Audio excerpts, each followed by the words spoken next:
ideas back to your store and implement them, hopefully pretty immediately.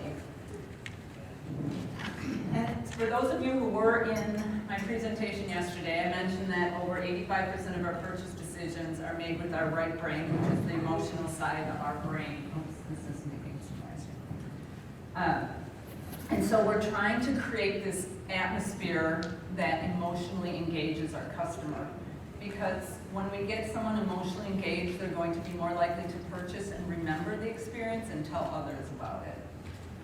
And today we're talking about the color, lighting, and signage. And truly, if you have a meaningful color palette and you're using it wisely, and you illuminate on multiple levels, and you have easy to read signs, all these things we're going to talk about later today, then you can absolutely make a more positive emotional shopping experience for your customers. So we're going to start with color, and then we're going to go to lighting, and then we're going to signage. And I'm really trying to condense like hours and hours of research into a few slides just to give you a high level education today. So technically color doesn't even exist in the world, it's in our minds. So the brain, how we see color is that each color has a different vibration. And that energetic vibration hits our pupils, and then our pupils signal to our brain what the color is, and then we have literally a physiological reaction. A lot of the colors, the physiological reaction is subtle, but a lot of scientists will say it still affects our behavior. So, like if we were put in a solid room of red or a solid room of blue, then after a few minutes we actually would feel the difference. And we might behave a little differently if we were asked certain questions about something. So, but again, to keep this kind of to a high level, you can just think about colors being divided into two different groups. It's warm colors and cool colors. So the warm colors are orange, yellow, and red, and they activate people. And they are categorized as emotionally impulsive. And actually, McDonald's used the yellow and red because they were fast food and they wanted people in and out. So they wanted people to be moving more quickly. Cool colors, which would be green, blue, and purple, they are calming and they actually represent emotional control. So we're going to talk about warm colors quickly first.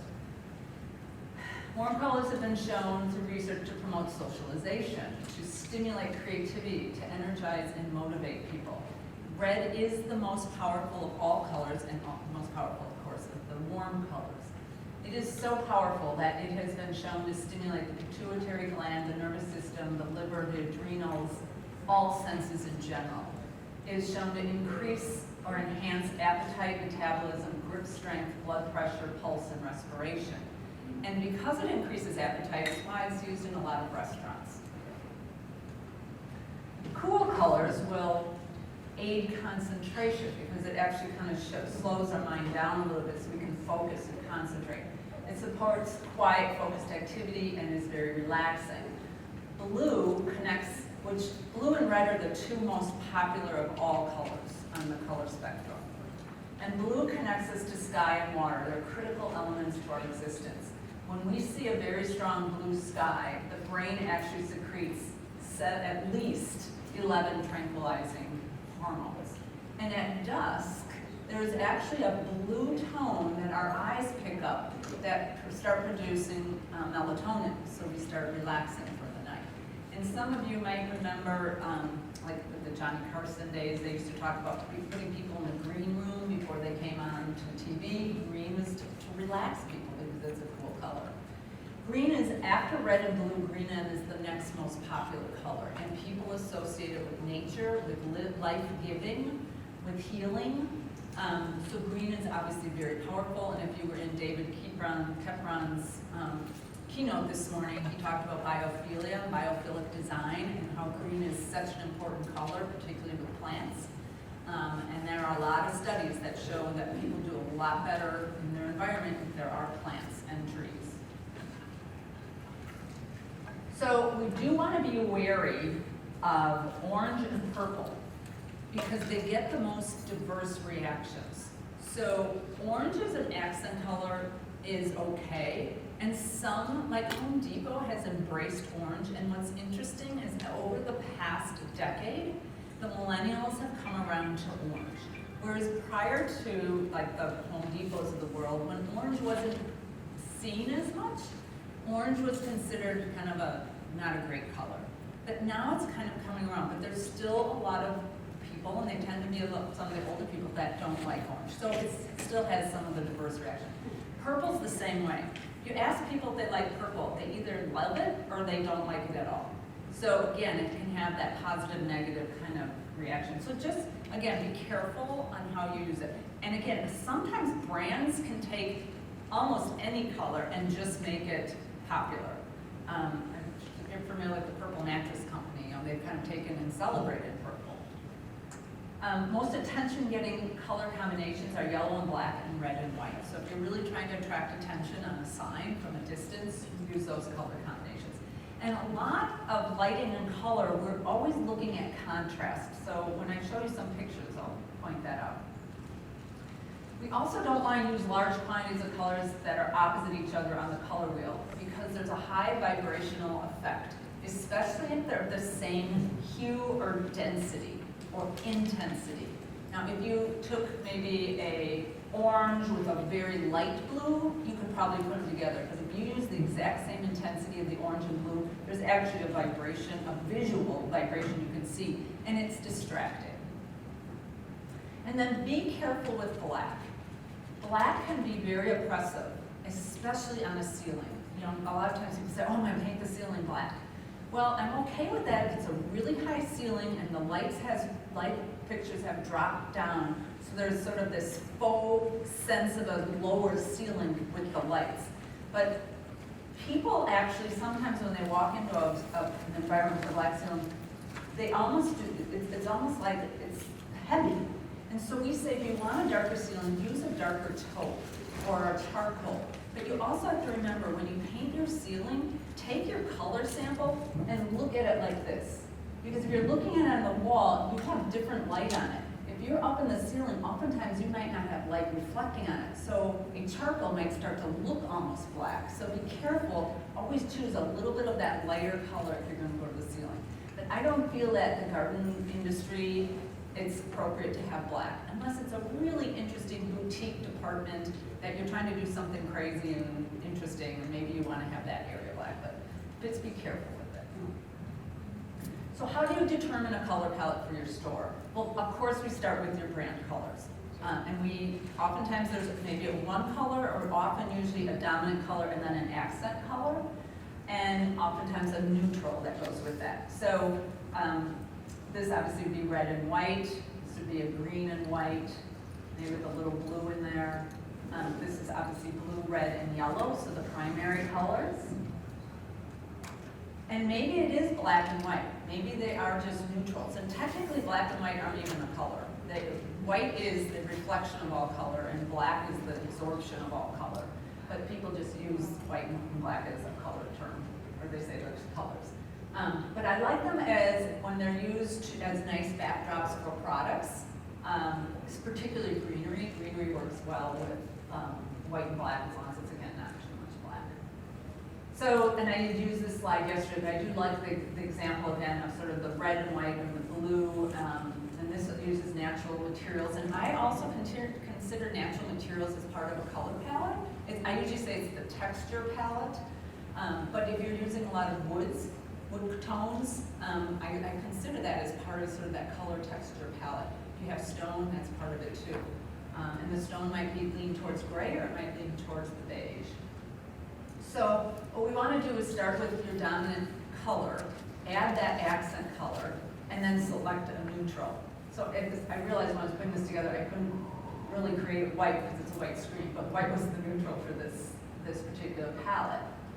And then it's sort of hard to see. Sometimes projectors don't always bring color exactly correct, but if you're not using white, then the other neutrals would either be generally gray or beige. But if you're like, I don't really want to go with either one, use taupe. Taupe is a blend of gray and beige. So what that means, and gray is usually a cooler color. Now, grays can have cool undertones and warmer undertones, because there are a lot of grays. But generally, gray is considered cool and beige is considered warm. So taupe is this beautiful marriage of cool and warm. And so taupe goes with almost any dominant color. It's a very versatile neutral. So I just put that up there as, I tend to go to taupe. Taupe is kind of my go-to neutral if we don't use white.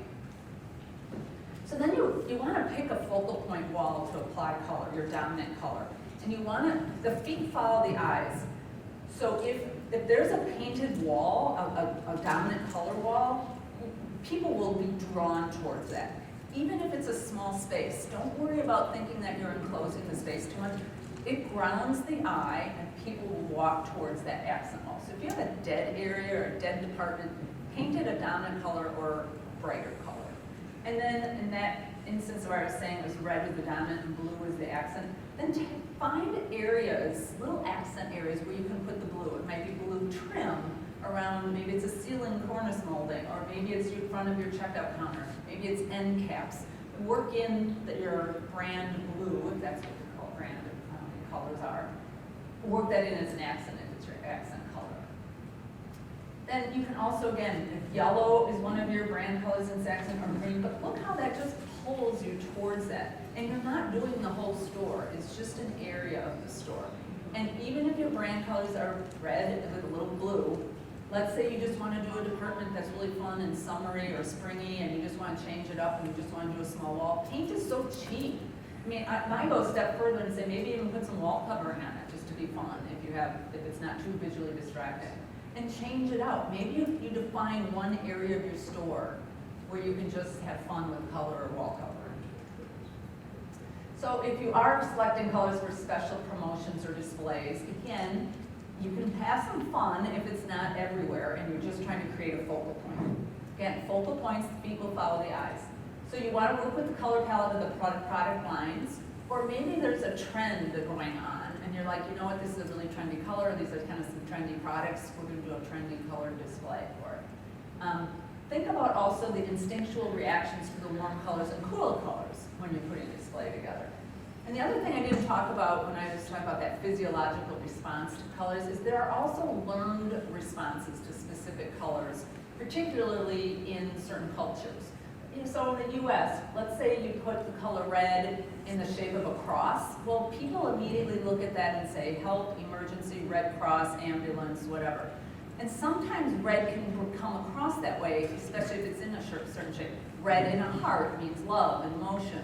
So there are, oh, and blue. Blue has always sort of been this uniform, bankers, police officers. So sometimes there's underlying learned response to a certain color.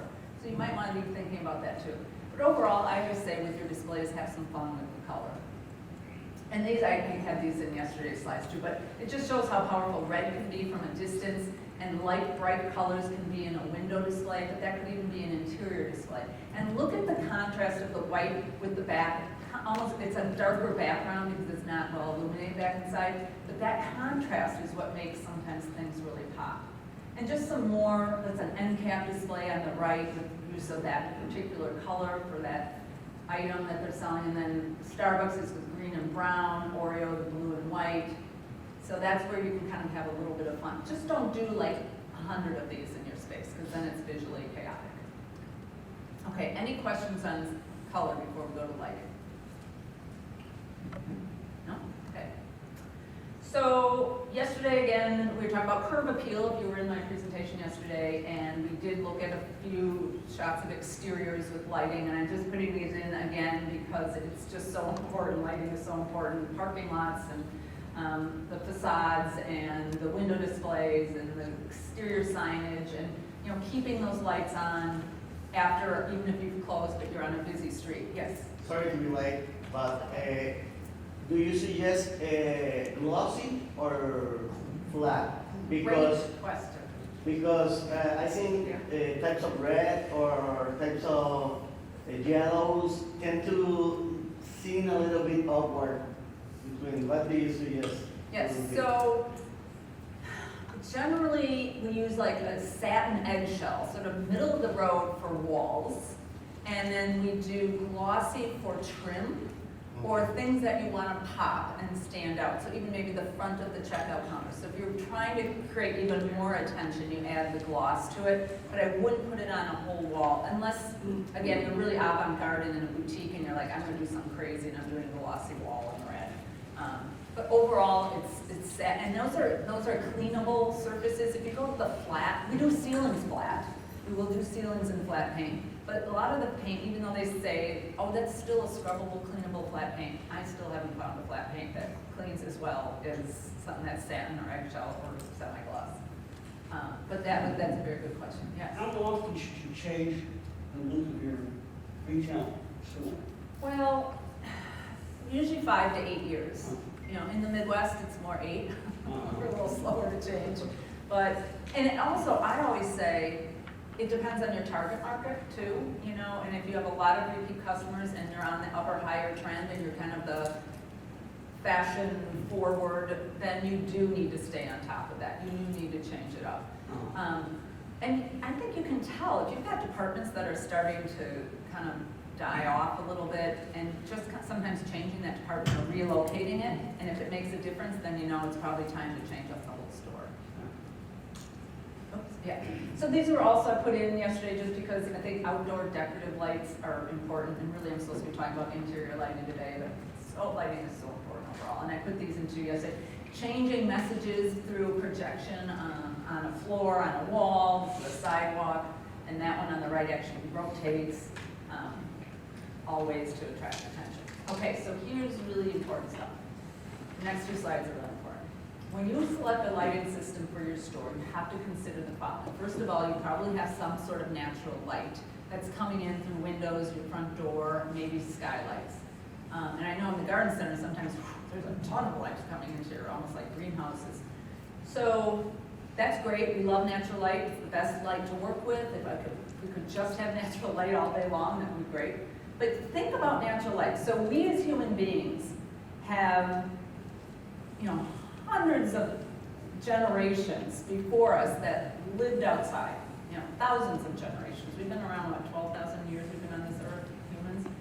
We have lived the majority of our life with the sun coming up and changing color and having a different feel and look to that sunlight all the way through to when it sets. And now, we're working in enclosed rooms with 2x4 fluorescents that never change. We as humans are not meant to be under light like that. I can go down a whole rabbit hole with that, but I will just say, we don't live well. People can get ornery, migraines, headaches, just under one type of light all day long. And in retail, we're trying to create an engaging environment. We want different levels of light. We need to highlight focal points. We need to create an interesting environment that gets people to walk around the entire store without even realizing they did. So natural light is really important because of how it's taught us as humans to look at light. The other thing to think about is if you've got crazy sun coming in because you faced east or west on the morning or setting sun, making sure that we have some way to control that, either through some drop-down screens or window treatments. But then let's go to artificial light. Oh, there's supposed to be a number 2 there, not second number 1. So artificial light, I break it up into 3 different categories. And the first one is the overall ambient light that lights your store. And they usually are the 2x4, well, often LEDs now. Or they might be oversized, big, pendant bowls, you know, and there are quite a few of them hanging high. And they just, you know, overall ambient light. That's great, love that.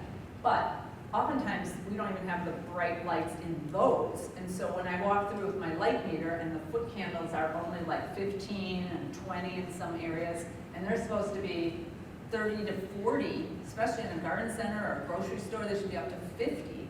It is amazing how underlit most retail stores are. Now, granted, we've also been on all those stores that are so bright, it's like a clinic and you can do surgery. And I don't see enough of those. I mean, that's not the problem. It's usually under illuminated. So we want to make sure that we have the right light level in those to start with. But then the most important are these accent lights. It's the track lighting or a recessed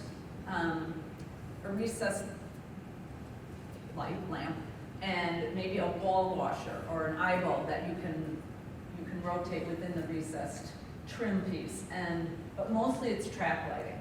And I'm gonna come back in a second and I'm gonna show you something. But the third then is decorative. And decorative can provide light, but most of the time it's just a beautiful chandelier, it might be some beautiful pendants, it might be floor lamps, it might be table lamps, it might be patio lights you're stringing. So they provide some light, but it also adds more of that emotional engagement and some fun in the atmosphere. So this, going back to these track lights, so this is where I'm going to show you something. We're going to look at this wood door. And I'm going to show you the lamp that most people use in their stores, in their track lighting, to highlight a wall display or an end cap or something. And, you know, granted, it might be up kind of high, but okay, this is what most people get. You can get this at Home Depot, you can order them online. Can you all hear me okay? I don't feel like this is working okay. But look, it's like this flat, shadowless, just sort of, I call it a dumb light. But if this is all you know, you think it's fine, it's better than nothing, right? Okay, well, this is what I don't want. I want you to go to what I call a par 30 if you're at a ceiling height of 9 feet, 9 or 10 feet. And this is a spot.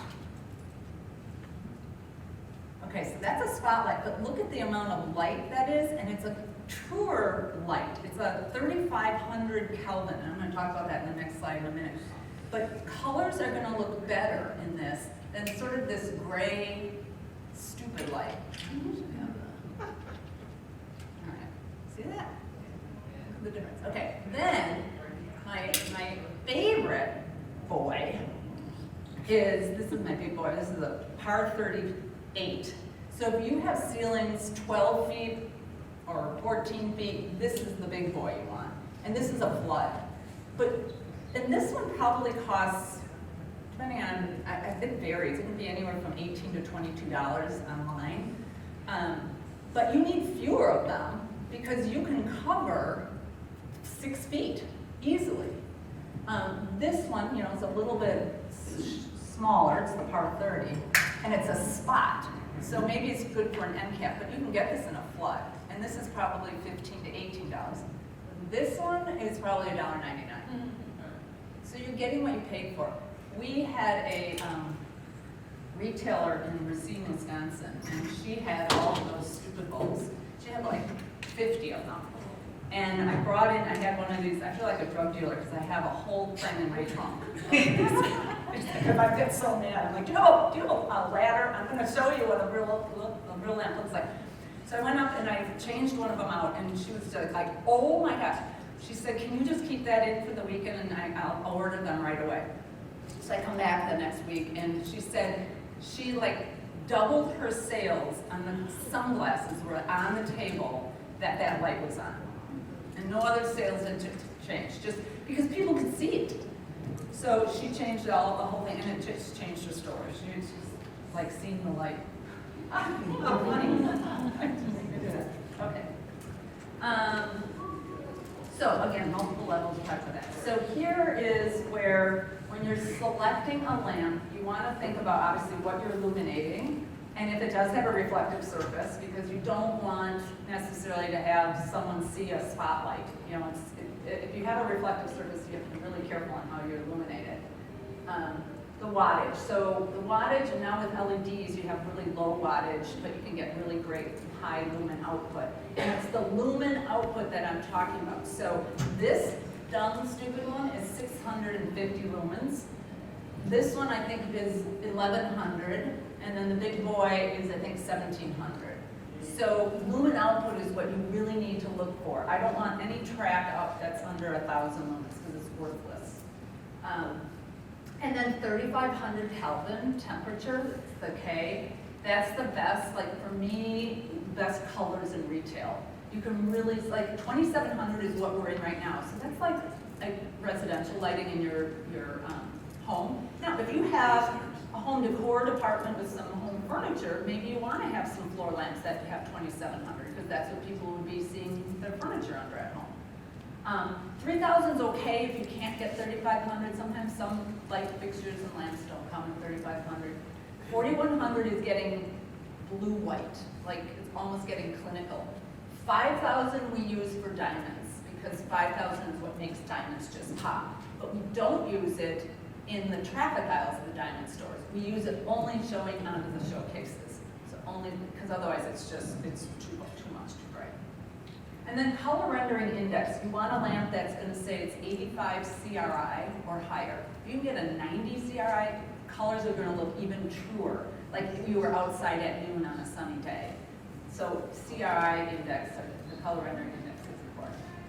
Heat transmission, if you have hot, like LEDs, some LEDs have some heat, but if you're using like the old incandescents, the higher the heat transmission, well, the more your air conditioner's going to have to work, but it's better in the winter for warmth, but it will burn out faster.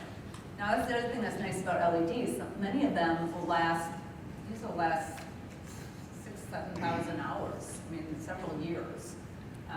So the old incandescents used to only last like 2,000. Some of them go up to 10 to 12,000. Some big boys are going out to 20,000. So the life of the lamp, and then asking if you can you dim it, if you need to dim it. The ability to angle it, so finding track, that what we call the track heads, that you can position them.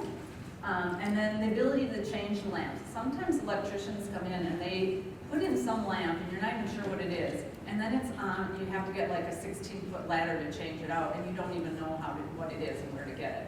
So, I mean, electricians are great when I can tell them what to do.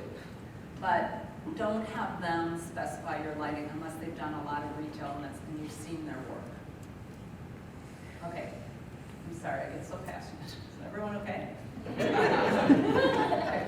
Par 30 and par 38, those are the two styles, and that's what this is called. It's like it's the style of the lamp, par 30 and par 38. Okay.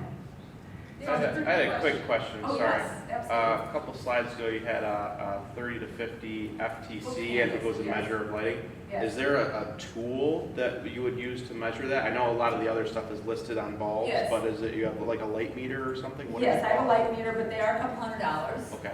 What is it? Is it just a light meter? Is that like the name of it, or is it called something? Yeah, you more can say, specific? just look up Google foot candle light meter, Okay, or foot foot candle candle reader. light meter, okay. And thank you, because I also want to say that when you do accent a display, they should be 3 times brighter than the ambient light around it. So if you did have a foot candle reader, it should be up like over 100 foot candles easily. There's some apps you can get for your phone too. Oh, That'll do it. okay. They're not Okay. crazy accurate, but for like this kind of work, they'll do Gotcha. the job. Excellent, Yeah, thank you. Okay. Any other questions before we go to photos? Yes, Our store is basically like a whole building, okay. 30-foot ceiling, about 3,000 square feet. There's no division of walls, it's just an open space. It is very chaotic visually, and I'm working on that. I'm gonna build some partition walls to make small rooms. But how do you handle ceilings that are that high, trying to get down lighting in such a large space? So, what I've seen done, and maybe this would work for you, is it's almost like a high wire, but you're literally stringing wire from one wall to the other if you can, and sometimes you might have to drop something down to hold it halfway through. But I would have conduit there, and I would do it in like multiple rows, and then have the par 38 that you can adjust. And you have to be careful not to be adjusting it so that someone walking the store gets hit in the eye. You know, you can only angle it so much. But I feel like that is the only way in those kinds of environments. That's, to me, the most cost-effective way. And then it's easier too if you can get it, if it's at like a 12-foot level. It's still high enough, but you can get at it with a higher ladder. So 12 foot Yeah. is reasonable. Yeah. Okay, thank you. And, you know, ceilings in residential are 8 feet, and a lot of retail ceilings are 9, but 9 to 12 is like a really nice ceiling height to work in with lighting. Like, that's your 3-foot section there to try to get the light down onto the floor. And if you do have window displays that need to be illuminated and you don't have light on the ceiling or in a ceiling grid or something that's low, then getting lights, track lights that you actually can put on the sides of the windows, or we've actually used just little, you can go to a local Home Depot and you just get and maybe you guys even sell them in your store, the little spotlights, because you probably do for Christmas, maybe holiday trees, that just shine up onto the displays. And then those are actually crystal gems, it's a little hard to see on the right, but not only do they have light at the ceiling, but the individual displays themselves are illuminated, and at night, I wish I had a night shot of this, they glow. It's beautiful. And this has two types of lighting. One, you can't see the overall light that's illuminating all the books, it's up higher, but they've hung the Edison lights just as some fun decorative lights. It's not the full light that's lighting it. And here's the difference of this contrast of the bright with the blue behind it, the darker blue. But it's just so attention-getting. Anytime you can contrast, it's going to attract attention. Again, Edison lights not doing all the work. Some interesting decorative bulbs on the right. And then here's a good example. This is Road America. I don't know if any of you are race car people, but this is up in the Elkhart Lake, Wisconsin area. So it's a big, huge space. And so we've got the overall ambient pendant lights. And then this is a decorative, it's actually the shape of the track, which is world-renowned. They have a lot of merchandise in the shape of the track. And that's LED lights that go around. And then there's the track lights that help highlight. So again, there's different, and then we even have a skylight up there during the day. So we have different levels, and of course at the end, of lighting. Oops. And again, so we've got some natural light. We have the ambient light. These are diamond lights, track lighting to highlight the logos. You see that, and look at that color too. How this color just pulls you back. Great accent color there, and then decorative lights there.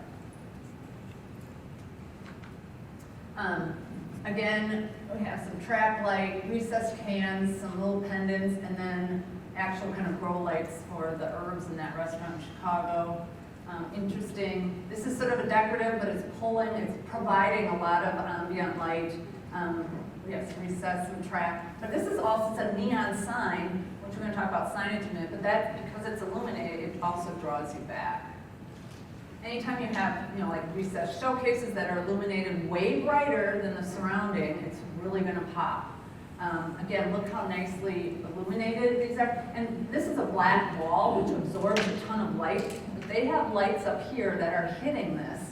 And then, of course, two little decorative pennants. And having something fun, but also functional there. And dark, this is okay. Fully illuminated end cap. A little dark down here, but you can just see how when it's 100, 150 foot candles, it pops. Way too dark. They have spotty lighting, and this is, I think, this is Whole Foods. They should know better. But look at the, just how light and color and shape. It's great. Okay. Any questions on lighting? Yeah. Outdoor lighting. Outdoor lighting. At the night. At night. Yes. Yes. Yes. Any kind of lighting specifically is better, like for your brand is sporting up or something, using more yellow or more. I would go still with that 3,000 or 3,500 K. It's just a clearer, crisper white. It would not go above that 3,500. It would be too stark. And I think 2,700 just would look too yellow out there. And for a spot on plants, on landscape, in the garden, in front. Yeah, I'd probably do 3,000. Okay. So it's just a little softer than the 3,500, but I think it would be a nice clear light, yeah. Yeah, I mean, exterior lighting, there's so many different types of lighting that go on, that could go on, that can be kind of hidden, but illuminate something. Yeah, that's almost a whole nother lecture. So I have a story similar to what she was saying. It's a big open space, tall ceilings. We added L's, we call L's 8x4. Okay, L's throughout the store and create more wall space. And yep, And then we had a good designer, elegant person with us, and she said, well, that blocks the whole feeling of the store. You're interrupting so that we moved it back to the back, and got rid of the elms, and created flatter displays. I'm just curious what you're feeling about, like, blocking the path of the. Yeah.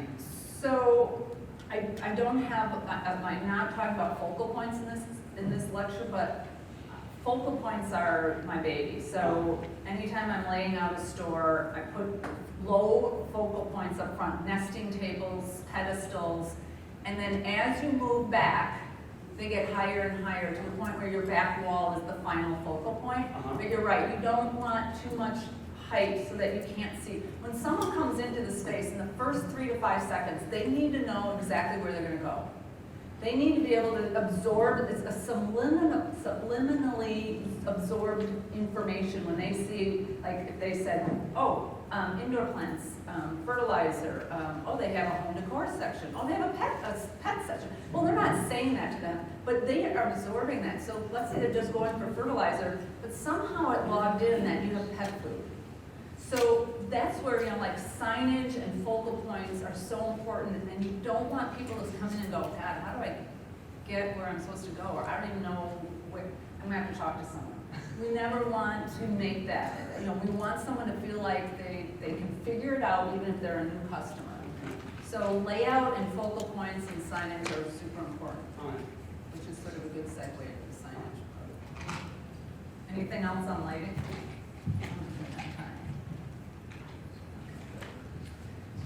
So you can train people to read your signs, and I'm sorry, I can send this to anyone who wants me to email it to them, but it's what it is you are creating a set of design criteria for all of your signs that are going into your store.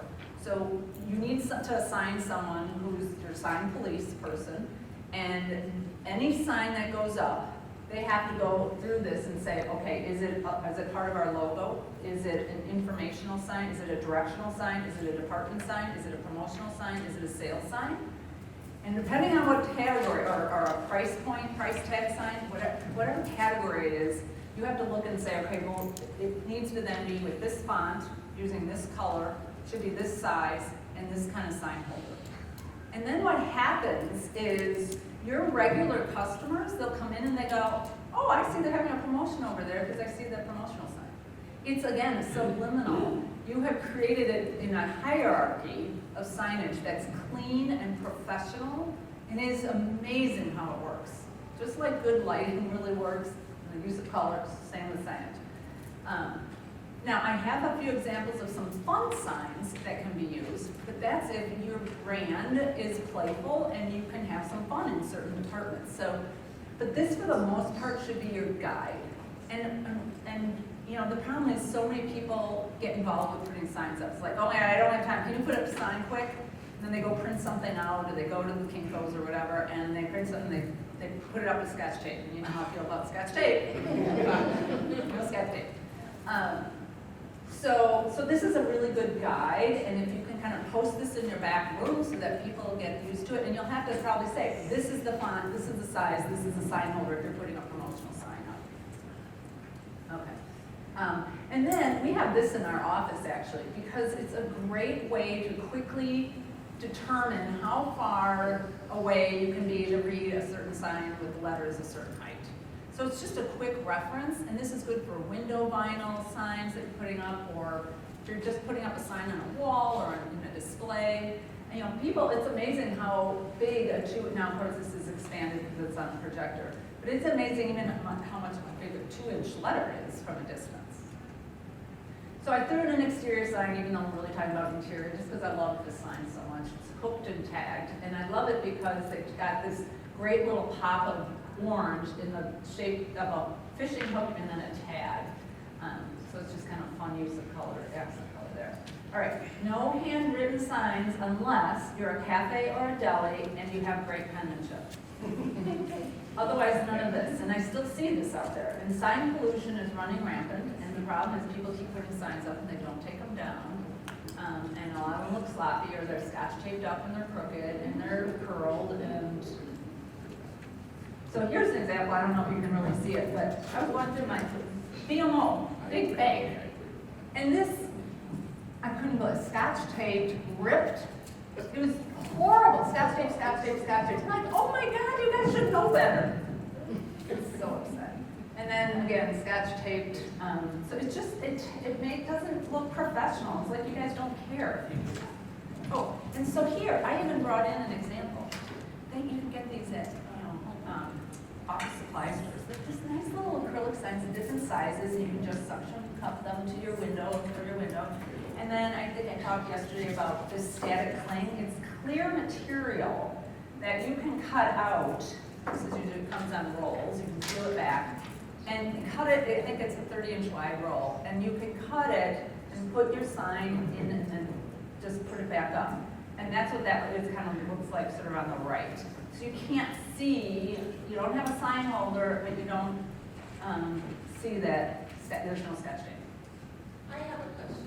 Yes. We do like a pop-up Tuesday sale, and it's embarrassing what we do, but how would you suggest, because it does change every Tuesday, if we shouldn't do handwritten signs, if none of us have pretty handwriting, what would be a quick fix suggestion? Well, do you have a printer?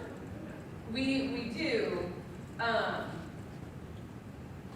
I mean, if you have like a template in a computer, so then someone just takes that template and changes the words, Right. but uses the same font. So being okay, because our signs are not very big, what we can print is not very big. Oh. So it wouldn't be very flashy to where we could change it out or. So did you have anyone nearby that you could send the artwork to, and they could just print it on 11 by 17 or whatever size it is? And We could definitely check into that, or, like a sandwich board, or, I'm just curious of your thoughts about that, so. If for a sale that's once a week, yeah, that and would that's, change. if you had good penmanship or someone on your staff did, I'd be okay with it. Okay, so really, that would be fine as long as it's not like scribbled down really quick, like, oh my gosh, it's Right. Tuesday, and we gotta write this down. Yeah, I mean, haven't you even when you've been driving down the street and someone is horrible writing that says garage sale? And Yeah. you think, oh my- and then someone writes a really nice garage sale, I feel like, oh, I'll go with that one. Yeah, exactly, okay. I mean, it might be worth, if you're only doing it every week, like get on Facebook for your local area and find like a freelance artist. Yeah, Someone right. who does stuff online, Right, because you're gonna be right. paying an employee to do it anyway. Yeah. Good So, point. pay somebody 4 hours a week to do your signage every Tuesday. Yeah, Yeah. yeah. Good question and good answer. Okay, so department and aisle signs. Now this is, someone could say this is borderline sign pollution, but it isn't in the fact that it's really a system. I mean, again, you walk in, and if, particularly for me, because I don't do a lot of auto shopping, but let's say my husband said, you gotta go get something, whatever. Well, I could look around the perimeter and at least find the department pretty quickly. Then they have aisle signs, and then they have end cap signs, and it's all part of a system. So to me, it's not, yeah, it's a lot, but at least it all makes sense. Your brain can process it. And then, if you're outside, and I think I had this photo in yesterday, but some sort of way to let me know where I need to go. Because sometimes some of your garden centers out there are ginormous, and you almost need a map to get around. So guide me in the right direction so that I can get to the area, and then I call, I'll show you in a minute, subcategory signs. I don't know if you can see on the right, but it says the bottle shop in neon at the top, so it brings you back to the wine bottles back there. And then design consultation outside of a little consultation room, so that, and this is a garden center, if you wanted to talk to someone about getting some custom florals done. So I talked about sometimes having a little fun. So this is a pet store up in Michigan, and it's where you can come in and bring your pet to bathe it. So it says hose it down, or hose down. And then meat and seafood is sort of a fun natural food store. But again, you see it from a distance, and it kind of makes you smile. And again, that's that emotional connection. And maybe brand them so that they work with your particular brand, with the materials, the color, the font. I did say yesterday, I think someone had asked this question, as far as signage, the easiest, most legible signs are using upper and lowercase. So every once in a while, yes, using uppercase is fine, but if you're writing a fair amount, upper, lowercase is easier. So again, being able to see from a distance to get you to the department. And you don't always have to have words. Sometimes a beautiful graphic or photo can say dairy, this says dairy department. And for, again, a large space, sometimes it's nice to have someone be able to scan a little app with a map on their phone so they know where they can go. This is a 2-story immense furniture store, and they provide these little cards, it's front and back. So you take that with you and you can find where you need to go. Otherwise, you could get lost like in IKEA. Although IKEA it's a circuitous route, but.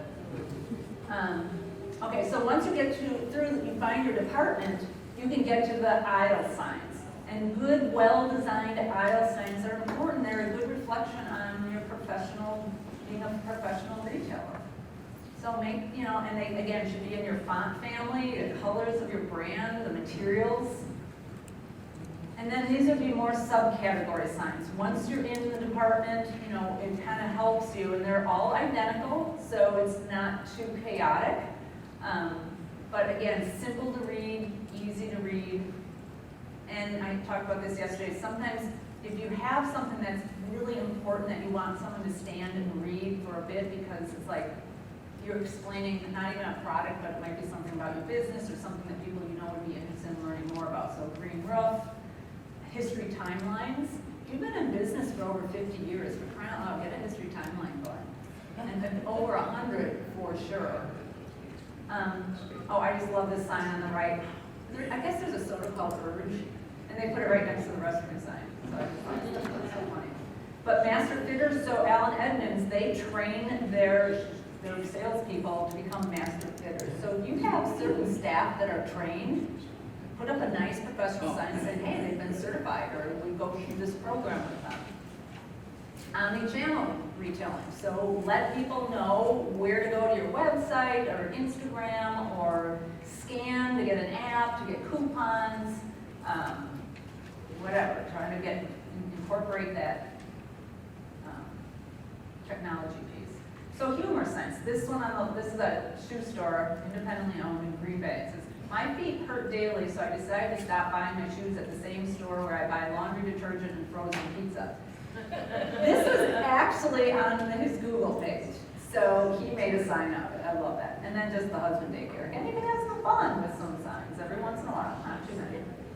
Emotional mood signs, another way you don't have to have graphics, or words, I should say, or text. It does say yes, but look at that happy couple for the jewelry store. Allen Edmonds, with boy trying on the dad's shoes. Very emotional. I consider these kind of like the photo signs. And then product information signs. Reading about the product. And believe me, everything I buy in the spring and put outside, I keep those little things that tell me if it's supposed to be shade or not, and how big it's going to get, and it's so important. And price tags, is it branded? Do they all, look the way they should for your product line? This is also an interesting place where you can do an interactive video to find out more information about the product line. Again, more information about the product. And the higher the price point, the nicer the product info tag or sign needs to be. Literally, if you're selling something $500,000, those have to be some really nice products in those signs. And name tags, I consider these kind of signs, but people love to be able to say, hey Mike, I was in here last week, and people love to hear their names. So staff should have, and if it's a store manager or a salesperson, or come up with some clever titles for them. People, that's an emotional engagement, especially with regular customers. Because the other thing is, it's like, oh God, I met that person 2 weeks ago, I can't remember their name. Darn it, what is their name? And then you go up and they have a name tag. It's like, oh yeah, Julie. Remember when I was here last week? Okay, finally, to close down here, checkout signs. Fonts, three-dimensional, in the right font, with the right color. Maybe there's, again, like some wall covering that's personalized. We actually did that with painted the red hat on there. Steingard's and Gifts, they built a really beautiful service counter when you first come in, but it's well branded. And, tell people what all you do. I think I might have said this yesterday too, that I'd say more than half of the retailers that go into, I say, well, what else do you do? I mean, I see what all you sell, but what do you do? And they'll say, oh, we custom order, we special deliver, we wrap, we have to do on-site consultations. There's no, they don't say that anywhere. They said, well, we just figure people, I guess, know. I said, they don't, or they forgot. So remind them and tell them, and when, particularly at the checkout counter or when they first enter the store. And your packaging, I also look at that as a form of signage. So again, your wrapping paper, your bags, boxes, whatever you're putting it in, and tape and bows and ribbons if it's for the holidays, putting your store logo on the ceiling. There's so much fun, you can just have so much fun with your brand. People will remember this stuff. Remember, emotional engagement. And as people leave, are you saying goodbye? Are you thanking them? Did you know that, do you have Quick Trips in your area? I don't know, it's a convenience store. They implemented this phrase where every single salesperson, when you check out, to pay for your gas or your soda or coffee, whatever, they say, see you next time. And since they implemented that, sales have gone up. And they have 500, I think, locations. I heard one of the marketing executives speak at a chamber function. They're based out of La Crosse, Wisconsin. Anyway, so I just like sort of that last thing. Plus over there on the DSW, it's like, it doesn't have to end here. It's an omni-channel retail. Visit our website. All right, so, oh my God, I went 5 over. I'm sorry, we have cocktails in 10 minutes. So anyway, just use your color wisely, increase the types of lighting and lumens, and clean up your signs, coordinate them, make them part of the system, and you will create a more engaging, memorable selling environment. Thank you very much for coming this afternoon.